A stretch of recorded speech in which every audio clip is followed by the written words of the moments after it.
Bonsoir à vous, bonsoir Claude Schmitz et bonsoir Francis Sautens. Merci d'être parmi nous et merci pour ce très beau film aussi. Alors pour la modération, on va commencer par quelques questions ici devant et puis après vous serez invité à évidemment participer et à intervenir. Voilà. Ma toute première question, ce sera pour vous, Claude Schmitz. Donc, Lucie perd son cheval, à la base, c'était une pièce de théâtre qui s'appelait Un royaume. Comment est venue l'idée d'en faire un film par après? Eh bien, donc juste pour info, donc j'ai un tout petit peu expliqué avant le film quelle était la genèse de cette affaire, mais donc effectivement, donc c'était un spectacle, mais un spectacle dans lequel il y avait néanmoins déjà du cinéma. Donc puisque c'est quelque chose, donc je fais des spectacles, on va dire, depuis une vingtaine d'années, des films depuis 10-12 ans, en parallèle de mon activité de metteur en scène, et souvent je mélange en fait les deux médiums. Et pour ce spectacle-là, qui s'appelait Un royaume, donc il y avait déjà une partie qui était prise en charge par le cinéma, et donc qui est toute la partie qu'on voit en fait au début du film, qui se passe dans les Cévennes. Et puis toute la partie qui se passe ensuite dans le théâtre, eh bien, était traitée par le théâtre en spectacle. Donc concrètement, il y avait un écran de cinéma au début, puis du spectacle, et puis l'écran se relève, et puis on assiste à tout ce qui se passe dans ce théâtre. Et donc, c'est ce que j'ai expliqué en gros, c'est qu'on s'est retrouvé en période Covid, alors qu'on était en tournée, coincé au théâtre de Liège. Le confinement venait d'être déclaré, et on s'est retrouvé avec les décors dans le théâtre de Liège, et avec l'idée, c'est donc le directeur du théâtre de Liège qui m'a proposé de faire une adaptation du spectacle en film, quoi, et en fait de rejoindre les deux bouts, en fait, enfin le premier bout de cinéma qu'il y avait avec cette deuxième partie. Donc c'est un film qui n'est pas prémédité, qu'il n'y avait pas de projet d'en faire un film à la base. Mais c'est voilà, donc c'est un projet qui s'est créé avec les circonstances de l'époque. Merci. Justement, les deux voilà, le théâtre et le cinéma, c'est assez différent. La posture qu'on peut avoir n'est pas la même non plus. En quoi, pour vous, c'est complémentaire? Qu'est-ce qui vous a poussé à justement mêler les deux? En fait, j'ai commencé à faire du cinéma, donc c'est compliqué. Mais en gros, je crois que j'ai commencé à faire du cinéma à une époque vers 2010, donc un tout petit peu après peut-être. Et peut-être que d'abord j'ai toujours été un grand amateur de cinéma. Et puis peut-être qu'aussi j'avais à un moment peut-être une frustration de pas arriver à enregistrer quelque part des choses qui se passaient en fait durant les répétitions avec les acteurs, et puis de pas arriver peut-être à capter quelque chose en fait de leur présence. J'avais toujours la sensation que le temps, ce qui est une réalité, hein, le temps passe et en fait les gens disparaissent ou vieillissent, et puis c'est peut-être parfois cette frustration de me dire juste, pourquoi j'arriverais pas à enregistrer quelque chose des personnes avec qui je travaille. Et puis aussi une autre raison très simple qui était le fait de, quand on fait du théâtre, on est souvent dans des espaces fermés, dans des lieux clos. Et donc il y avait aussi l'idée d'aller dehors, tout simplement, d'aller à l'extérieur. Et puis aussi de pouvoir en fait jouer avec des rapports de distance qu'on n'a pas au théâtre, puisqu'au théâtre on pourrait dire dans une espèce de grand plan large, et en fait on crée on va induire des directions de regard par la mise en scène, mais le cinéma évidemment permet de faire des focus en fait sur des choses précises, et notamment un paysage par exemple, donc voilà.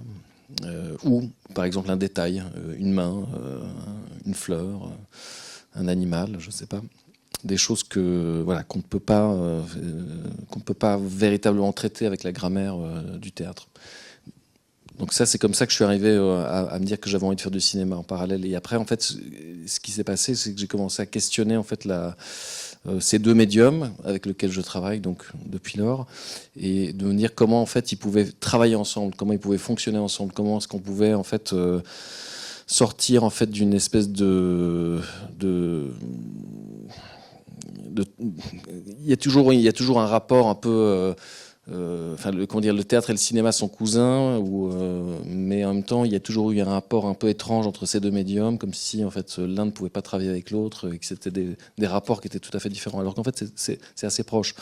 Mais effectivement, on n'exprime pas les mêmes choses avec un médium ou avec l'autre. Donc, et ce que le cinéma permet, le théâtre ne le permet pas, et à l'inverse. Et donc en faisant du théâtre, depuis que je fais du cinéma, j'ai mieux compris pourquoi j'aimais le théâtre. Et en faisant du cinéma, et en faisant du cinéma, ou l'inverse. Enfin bref, les deux, on s'est compris. Voilà, en 2 mots. Merci beaucoup. Francis Ottens, vous avez eu l'occasion, vous, d'être comédien, donc de travailler et au plateau, sur scène avec Claude Schmitt, et en même temps comme acteur. En termes au niveau des personnages, on retrouve, il y a comme une continuité aussi dans vos personnages. Est-ce que vous pouvez nous en dire plus sur le rapport que vous avez à vos personnages? Et puis après, on parlera de la direction d'acteur. Bah, au départ, donc c'était Darius Tané Gabriel contre le monde méchant, là, donc là c'était théâtre. Il cherchait après un comédien pour interpréter un type qui vivait dans sa bagnole, un clodo, quoi, mais qui vivait dans une bouique quand même. Donc, ouais. Bon, mais bon, tout ça sur scène. Mais... Et puis voilà, enfin bon, moi j'ai dit ok. Il a été très surpris que ça se passe bien sur scène. Bon, alors il a dit, on va essayer le cinéma. Le cinéma, ça marche aussi. Donc on a continué, en fait, depuis jusqu'à maintenant. Et voilà, qu'est-ce que tu veux que je dise de plus? Et au niveau mes rôles, oui. Au début, en fait, c'était... il me donnait un rôle qui se rapprochait plus de moi. Parce que, bon, pour lui, il aime bien que les gens... Enfin, de montrer les gens comme ils sont. Mais moi, je lui ai dit, écoute, ça serait bien un jour que tu me donnes un rôle que c'est pas moi. Donc c'est un défi. Tu me donnes un rôle qui a rien à voir avec moi, quoi. C'est pas un rocker, c'est pas un zonard, c'est autre chose, quoi. Donc là, maintenant, j'ai fait le flic. Donc, ça va sortir bientôt. Mais déjà, dans l'autre Lorraine, ça, je joue le flic, voilà, avec Rodolphe Burger. Très bien. Mais donc, c'est déjà un changement. C'est plus la même chose, là. Donc, voilà.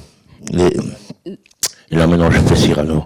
Oui, enfin, la mort, mais c'est pas grave. Là, je fais du théâtre, un extrait. Mais c'est un défi aussi. Ça va, hein, ils sont contents, les gens m'ont dit que je me démerdais bien. Hein, qu'est-ce que t'en penses?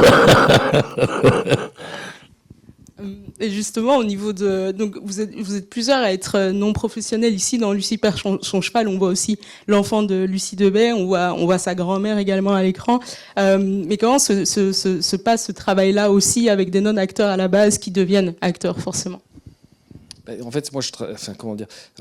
Je fais rarement la différence entre des acteurs et des non-acteurs. Bon, en tout cas, je le nomme. J'essaie de ne pas. Quand je travaille avec des gens, et puis qu'importe, c'est des rencontres, voilà. Et puis certains ont des formations, d'autres en ont pas.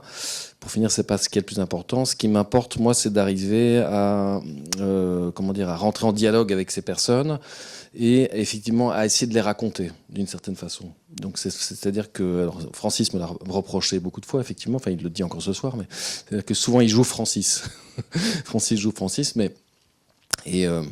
mais parce que, avant toute chose, je crois que ce qui m'intéresse quand je travaille avec des personnes, c'est d'arriver en fait à capter quelque chose en fait de ce qu'ils sont au moment où on va faire quelque chose ensemble. Et ces choses et cette relation-là, évidemment, elle évolue avec le temps. Donc, c'est comme vient de le dire Francis, tout d'un coup, il va peut-être se faire autre chose dans un autre film ou un autre spectacle. Mais c'est des voilà, je pense que par exemple sur Lucie perd son cheval, il y a aussi Olivier qui à la base n'est pas acteur, effectivement il y a la grand-mère de Lucie, il y a sa fille, bon ça c'est plus ok, mais c'est des bon, et en même temps, j'ai l'impression que c'est des films, enfin, notamment celui-ci, qui questionnent effectivement l'idée du jeu, quoi, que ça veut dire de jouer. Donc, à partir de ce moment-là, on est toujours dans un frottement, en fait, entre et ce film en est le bon exemple, entre fiction et réalité, entre des endroits où on va frotter en fait la personne ou ce que j'en capte avec en fait quelque chose d'autre qui est un rôle à interpréter, qui est une sorte d'artifice, quoi. C'est-à-dire en fait, voilà. Je vous remercie. Une dernière question peut-être avant de passer au public. Justement, on parlait d'univers et voilà, on a des espaces qui sont quand même très précis, des mondes qui sont très précis. Il y a le théâtre, il y a un garage pour le garage inventé, la pièce qui joue actuellement au Théâtre National. Et en même temps, on a l'impression qu'on est dans une sorte d'espace-temps qui flotte un peu comme ça. Francis Hauttens, qu'est-ce que vous pouvez dire des univers dans lesquels vous jouez? Plus ou moins des mondes qui se créent ensemble, en collectif, en famille. C'est magique. C'est tout ce que j'ai à dire. C'est magique. Puis j'apprends plein de trucs. J'arrête pas d'apprendre, en fait. Je le dis toujours, hein. C'est comme si j'étais à l'école. Je suis à l'école Schmitt. J'apprends. J'école. J'apprends. Ça fait 10 ans que j'apprends. Et j'arrête pas d'apprendre. C'est pas fini. J'étudie, quoi. Tu disais par rapport à la... Au niveau des... oui, après la réponse, merci pour ça. Je pense que l'univers magique, l'onirisme, on y touche. Est-ce que vous auriez d'autres mots pour définir, les mondes que vous recherchez ou les espaces que vous essayez de créer finalement dans vos œuvres? Non, mais là, par exemple, sur ce projet-ci, en tout cas, il y avait une structure en fait qui était... Bon, d'abord une écriture du réel. Il faut savoir aussi que par exemple toute la première partie du film, c'est très curieux. Par exemple, toute la première partie que vous avez vue dans le film n'est pas scénarisée. C'est-à-dire qu'en fait tout ce qui se passe dans les Cévennes, moi j'étais venu j'avais été avec Lucie en fait l'année d'avant en fait voir sa grand-mère et dans un lieu où il y a cette cascade extraordinaire. Et il y avait donc voilà, la grand-mère de Lucie qui habitait là-bas et qui pratique ce qu'elle appelle la métamorphose. Donc ça c'est réel, hein, donc ce qu'elle décrit en fait dans le film. Et en fait, je m'étais dit tiens c'est étonnant. Voilà un endroit, voilà une personne, voilà qui en fait propose en fait quelque chose qui pourrait devenir un support à rêverie, quoi. C'est-à-dire que cette cascade un peu merveilleuse, un peu de conte, puis cette pratique un peu ésotérique, cette façon de rentrer dans le rêve en fait qu'elle propose un petit peu, me semblait être le début de quelque chose. Et donc quand on est revenu, c'est pour dire aussi comment les choses se fabriquent, hein, c'est-à-dire je suis revenu là-bas en me disant avec Lucie, tiens, j'aimerais bien enregistrer quelque chose de ta grand-mère avec ta fille aussi et toi, parce que aussi j'avais l'envie de m'intéresser un peu plus à des figures féminines chose que j'avais pas tant fait que ça auparavant, et de simplement en fait essayer de capter en fait des moments en fait de vie en fait entre ces trois personnes.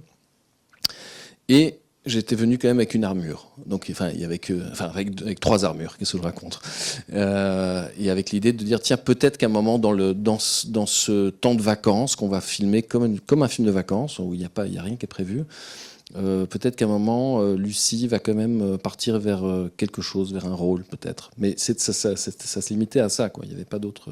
C'est déjà pas mal les armures, mais et puis donc les 2 autres actrices, Hélène et Judith, sont venues et on a commencé à faire 5-6 jours comme ça de tournage, juste voilà la vie quotidienne, et puis à un moment Lucie endosse son armure et puis on a trouvé un cheval là-bas, un autre cheval.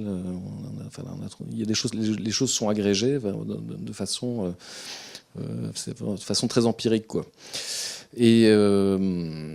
Et quand je suis revenu de ce tournage, on a monté ce film qui faisait 30 minutes, et je me suis dit tiens en fait il y a quelque chose à poursuivre, c'est-à-dire que c'est pas fini, quoi. Et là il y a eu l'idée de créer cette deuxième partie, donc qui se passe dans le théâtre, avec l'idée de se dire tiens en fait il y a ce plan en fait où on voit Lucie, Judith et Hélène qui dorment sur des rochers.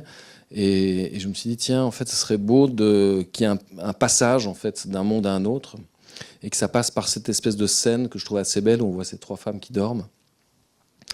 Et donc au Théâtre de Liège, je leur ai dit voilà, je ne sais pas ce qu'on va faire, mais en tout cas j'aimerais bien comme décor qu'on reconstitue ce morceau de roche et qu'on reproduise exactement la même image, comme si c'était une image comme si c'était un décor de cinéma, quoi, et qu'on le place au milieu du Théâtre de Liège.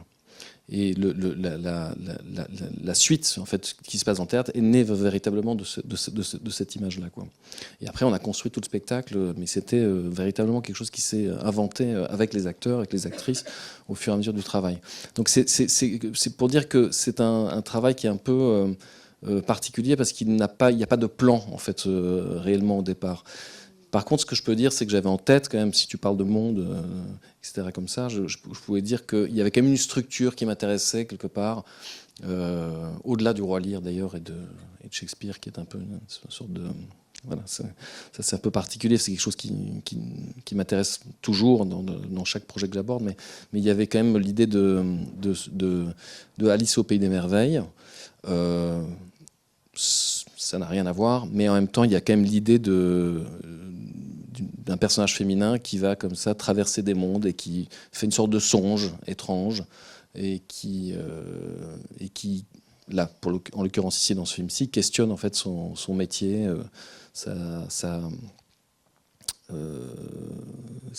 voilà. Et c'est d'ailleurs donc le Garage Inventé qu'on va créer au Théâtre National, enfin qu'on a créé à Liège la semaine passée, mais qu'on vient jouer au National à partir de jeudi, est la suite directe en fait de ce projet-ci, quoi. C'est-à-dire qu'en fait on part vraiment de presque la dernière image de ce film ici. Et encore une fois, c'est un projet qui s'est généré comme ça, de façon très empirique. Dans le temps, de façon un peu étrange. C'est-à-dire qu'on est reparti tourner un film sans savoir du tout à quoi ça allait servir. Je n'avais pas du tout de projet de théâtre à ce moment-là. Je m'étais même dit que j'arrêtais, comme on le dit d'ailleurs dans le film. Et puis pour finir, il y avait quand même eu l'idée de faire un projet de théâtre. Et encore une fois, il y a un spectacle qui s'est agrégé à ça. Puis on est reparti encore en tournage en novembre passé pour tourner un épilogue. Donc c'est comme s'il était en fait Enfin, il y a le film ou le spectacle, enfin, ou ce que c'est devenu, enfin, cette espèce d'objet hybride et fonctionne comme des étages en fait qui seraient rajoutés à une maison, mais dont on n'aurait pas les plans à la base, quoi. Voilà ce que je peux dire. Et qui se co-construit aussi avec le reste de l'équipe. Alors voilà. Et donc ce que je peux dire aussi par rapport aux gens avec qui je travaille, aux interprètes, c'est que aux actrices, c'est qu'il y a l'implication l'implication de tout le monde dans les personnages, dans l'écriture, elle est totale. Parce que par exemple, sur un projet comme celui-ci, moi je n'ai écrit aucun dialogue. Alors, d'abord parce qu'il y a des choses qui se sont faites. Toutes les scènes du début dans le film sont des scènes totalement captées sur le vif, enfin, ou improvisées dans l'instant. Et puis aussi parce que quand je travaille au théâtre, en fait, moi, je ne veux pas en fait écrire le texte. Je propose une sorte d'architecture, mais je veux pas de texte parce que justement, comme je travaille avec des gens qui viennent d'horizons différents, qui ont des imaginaires différents, je ne voudrais pas être une sorte de super auteur en fait qui viendrait lisser en fait les imaginaires des uns et des autres. Donc pour moi c'est très important que je peux arriver avec une situation et après de dire et toi comment qu'est-ce que tu dirais dans cette situation-là, et d'essayer simplement d'arriver à définir avec la personne avec qui je travaille tiens en fait comment tu exprimerais, comment tu parlerais toi voilà, là à ce moment-là. Ce qui fait qu'on garde, j'essaie de garder une sorte de paysage mosaïque comme ça où tout d'un coup on entend des paroles qui sont très différentes parce qu'elles appartiennent en fait à ceux qui les prononcent, quoi. Et Francis Haughton, comment on arrive à dire ok, là la scène on l'a coécrite, on l'a pensée ensemble. Comment on arrive à se dire elle est finie et c'est ça qu'on va jouer, c'est ça qu'on va garder comme texte. Comment vous vous organisez à ce niveau-là? Avec lui, de toute façon, je veux dire, on fait plusieurs essais. Voilà, on improvise. Lui, à un moment, il dit ça, c'est bien ce que tu as dit là. Ok, ça on garde. Ça, par contre, tu laisses tomber. C'est pas indispensable. Donc on passe à autre chose. Et puis on continue comme ça, et à la fin, on étudie ce qui est bon. Enfin, Parfois aussi des endroits où tu dis non, je dirais pas ça, ou je change. Oui, c'est ça. Il y a des moments où je dis ouais, non, moi j'aime pas ce mot-là. Moi je dirais ça plutôt comme ça. Et là, il dit bon, ok, c'est bon, si ça va. Ok. Merci. Voilà. Il y a peut-être des questions déjà dans la salle, des personnes qui souhaiteraient intervenir.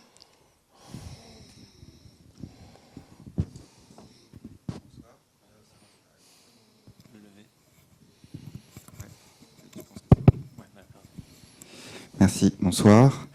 Vous expliquiez que le cinéma et le théâtre vous permettaient chacun d'explorer des choses que l'autre ne permettait pas. Et donc, est-ce que vous pouvez nous expliquer ce que rebasculer dans le cinéma avec Lucie Persson-Cheval vous avez remis par rapport à la pièce? Parce que vous expliquiez aussi avant le film que vous n'aviez pas voulu simplement faire une captation de la pièce et faire un objet qui partait dans une autre direction. Bon, par exemple, dans le cadre de ce film-là particulier, en fait, si tu veux, comment dire, déjà il y a le gros plan. En fait, déjà ça change beaucoup de choses. Hein. Donc c'est-à-dire qu'effectivement tout ce qui est, les scènes ont été repensées en fait, ou réécrites. Ou certaines scènes d'ailleurs en fait du spectacle n'existent pas dans le film, et des scènes ont été inventées pour la version. Voilà, donc c'est pas une adaptation totalement fidèle. Enfin, c'est une adaptation. Quoi. En fait, c'est vraiment une recréation en fait du spectacle. Ça nous a permis aussi, par exemple, de manière très simple, c'est-à-dire que de façon un peu étonnante, le spectacle était déjà en fait une mise en abîme puisque ça se passait déjà dans un théâtre vide. Donc, mais là, ce qu'on a pu faire, c'est que comme on avait, c'est très simple hein, ça, mais on avait tout le théâtre de Liège pour nous. Il y a pas mal de scènes qu'on a déplacées en fait dans des espaces en fait qui n'étaient pas les espaces de la scène. Dans le spectacle, tout se passait évidemment devant les spectateurs sur scène.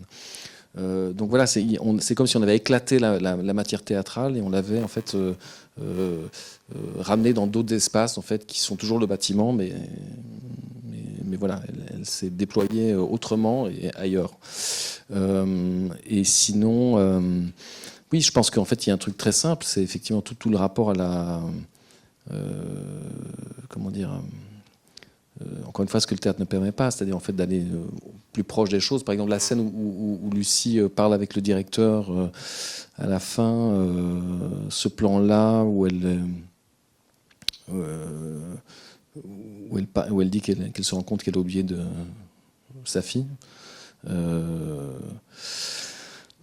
Bon, il y a une émotion particulière qui se dégage de cette scène-là, filmée comme ça. Évidemment, au théâtre, ça fonctionne de manière très très différente parce qu'on voyait cette scène à 15 mètres ou à 20 mètres, quoi. Donc voilà le type de choses que permet le cinéma. Mais ou par exemple, il y a une petite scène en fait qui est une scène abstraite en fait un petit peu où il y a des espèces de néons qui scintillent, où Lucie rentre dans une espèce de, c'est comme si elle était en élévation. Enfin, il y a une petite scène un peu onirique comme ça au milieu de la partie qui se passe dans le théâtre. Ça, c'est une scène qui était traitée.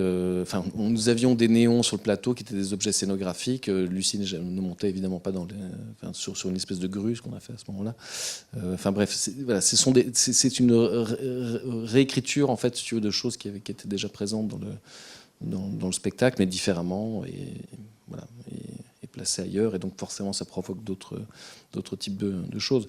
Moi, ce qui m'a surtout intéressé, c'était que quand le film est sorti en salle.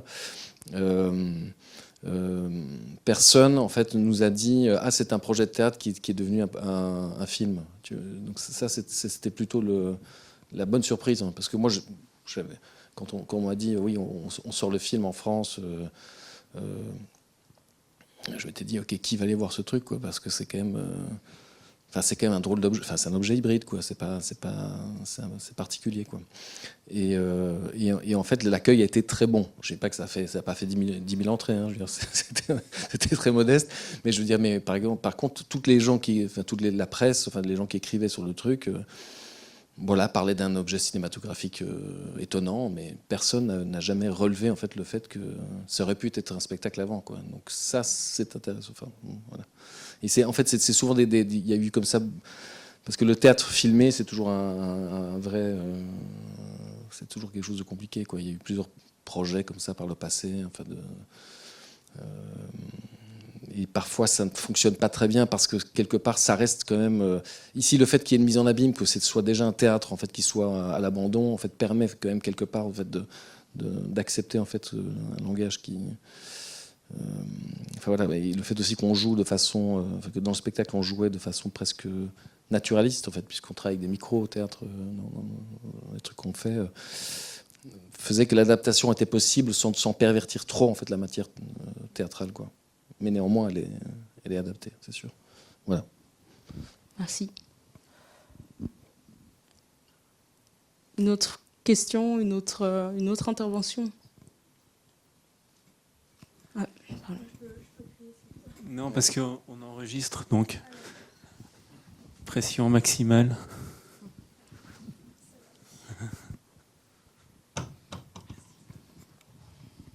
Dans le générique, il est indiqué que Marc a créé le personnage de Marc. Alors je ne sais plus trop c'est qui Marc, mais c'est pour avoir l'histoire derrière cette mention-là. Oui, c'est Marc Barbet, donc effectivement, qui a créé le personnage de Marc, c'est ça. Hein. En fait, si tu veux, comment est-ce que je peux dire ça? En fait, voilà, c'est très simple. En fait, quand on a Marc Barbet donc a créé le spectacle, il jouait le rôle de Marc dans le spectacle. Et en fait, et souvent comme les acteurs portent les mêmes noms que leurs personnages, donc voilà. Et qu'est-ce qui s'est passé, c'est au moment où on est parti en tournée, en fait, Marc est tombé malade. Donc il ne pouvait plus faire la tournée du spectacle, et quand on est arrivé à Liège, bien forcément, on a dû donc le remplacer en fait, si tu veux, en cours de tournée. Et quand on est arrivé à Liège et qu'on a adapté le film, il n'était pas là pour le faire. Donc si tu veux, c'est Thibaut Van Den Borg qui a repris le rôle. Mais quand je dis qu'il l'a créé, c'est-à-dire qu'effectivement, c'est lui qui a, pendant un mois, le mois de répétition où on a inventé les dialogues, les personnages, etc., c'est véritablement lui qui l'a fait, quoi. Thibaut, quand il a repris le rôle, a véritablement étudié le texte comme si c'était un texte du répertoire, puisque c'était un texte qu'il n'avait pas lui-même écrit, et il s'est vraiment mis dans les pas de Marc. Ouais. Voilà pour la petite histoire. Est-ce qu'il y a une dernière... On va prendre une dernière question, si une personne veut encore dire quelque chose. Excusez-moi, je ne suis pas francophone, alors si c'est pas... mais il y a une sorte de fil rouge. Quand Julie dit je ne dois pas perdre la fille. Et au début, il y a une scène quand elle dit à sa vraie fille je dois partir, et la petite fille dit mais je peux garder mon fil, ouais. Ce qui est marrant déjà. Mais je pense que c'était la source aussi pour cette fil rouge que ça revienne. Oui, tout à fait. Mais en fait, alors ça, justement, c'est pour ça que, en fait, comment dire, c'est encore une fois, c'est des choses que je n'ai pas écrites, mais dont, comme j'ai toute la première partie avec Lucie et sa fille, dont a été tournée avant qu'on commence à répéter le spectacle. Donc, si tu veux, il y a eu cette scène qui s'est passée. Enfin, je n'ai jamais donné un fil à Nao en lui demandant de dire ce qu'elle dit sur le fil, mais c'est juste qu'elle jouait avec un fil ce jour-là. On a enregistré ce moment-là. Elle a dit, voilà, elle a eu ces mots-là. Et puis quand on a fini le montage du film, on s'est dit ça c'est chouette, il faut qu'on garde ça. Et donc on a tiré le fil de cette métaphore sur le fait de garder le fil, quoi. Mais oui, voilà, c'est des projets comme ça où encore une fois, c'est ça qui me plaît aussi, c'est qu'en fait ce sont des objets qui sont jamais parfaits, dans le sens où ils sont le fruit de circonstances et de hasards, et que moi j'assume assez bien l'aspect un peu comment dire parfois hasardeux où ça a sans doute à voir avec un fil rouge, c'est-à-dire de comment en fait tirer le fil. C'est peut-être la question que moi je me posais moi-même d'ailleurs, malgré que les choses s'inventent au jour le jour, quoi. Donc voilà. J'ai fait évidemment d'autres projets que j'ai très écrits. Notamment un film que j'ai fait, qui est sorti, qui s'appelait L'autre Lorenz, qu'on avait fait l'année passée. Mais je pense que je crois que j'ai toujours beaucoup plus de plaisir en fait à faire des projets où les choses s'inventent, parce que quelque part la réalité est souvent plus étonnante que toutes les fictions qu'on peut élaborer. Et voilà. Le garage inventé parle de ça, justement, de toute la question de qu'est-ce qui est le plus important, l'artifice ou la vie, ou est-ce que les deux sont importants pour qu'on comprenne l'importance de l'un ou de l'autre. En fait, je pense qu'ils sont tous les deux nécessaires, mais c'est en quelle proportion, quoi. C'est-à-dire qu'en fait, quand il y a trop d'intention, en fait, on tue le vivant, Et quand il n'y a pas assez d'intention, ben, il se passe peut-être pas grand-chose non plus. Enfin voilà, ça, je ne sais pas. En tout cas, c'est mon grand questionnement en fait, de manière générale, c'est d'arriver à comprendre comment c'est aussi pour ça que je travaille avec quelqu'un comme Francis, c'est que la personnalité de Francis, comment dire, je l'accepte pleinement. Et donc quelque part, il peut être débordant et ça me va. Enfin, je veux dire, c'est quelque chose que j'inclus en fait, qui fait partie des données. Non, mais débordant, je veux dire. Pardon, excuse-moi, mais je veux dire que on a en tout cas c'est un personnage. Enfin, c'est une personne. Bon, bref, je m'embrouille. Mais pardon, Francis. Pardon. En tout cas, des acteurs, actrices pleins et entiers. Et une œuvre organique et continue, toujours une recherche continue, en tout cas, que ce soit au théâtre ou au cinéma. Oui, et puis qui accepte en fait que le vivant en fait soit complètement vienne continuellement remettre en question en fait sur le plan initial, quoi. Donc voilà, c'est ça que je voulais dire. Merci beaucoup. On va devoir conclure la rencontre. Comme tous les rockers, oui, je suis un peu de temps en temps. Ah oui, normal quoi. Non, je sais pas. Biker, rocker. On va devoir conclure donc la rencontre, malheureusement, déjà maintenant. Le Garage Inventé, qui est l'œuvre théâtrale qui se joue actuellement au Théâtre National, se joue jusqu'à samedi, si je ne me trompe pas. Voilà, vous êtes libre d'aller voir. Je vous remercie, Claude Schmitz, et je vous remercie, Francis Sottens. Donc, ce que je voulais juste dire dans le Garage Inventé, c'est que Francis reprend donc son rôle de directeur technique. Directeur technique du théâtre. Il est nouveau directeur technique. Et Mais que... après qu'il prend sa retraite, qu'il décide de prendre sa retraite, fini. Et pour terminer en beauté, jouer Cyrano une dernière fois. Comme ça. Voilà. Et que, évidemment, on retrouve Lucie aussi dedans. Et voilà. Et Marc Barbet, justement, qui est là, on voit. Est-ce qu'il y a encore une ultime chose à ajouter? Non, c'est tout. Non, ça va. Ok. Merci beaucoup. Je vous souhaite... Faut y aller. Merci.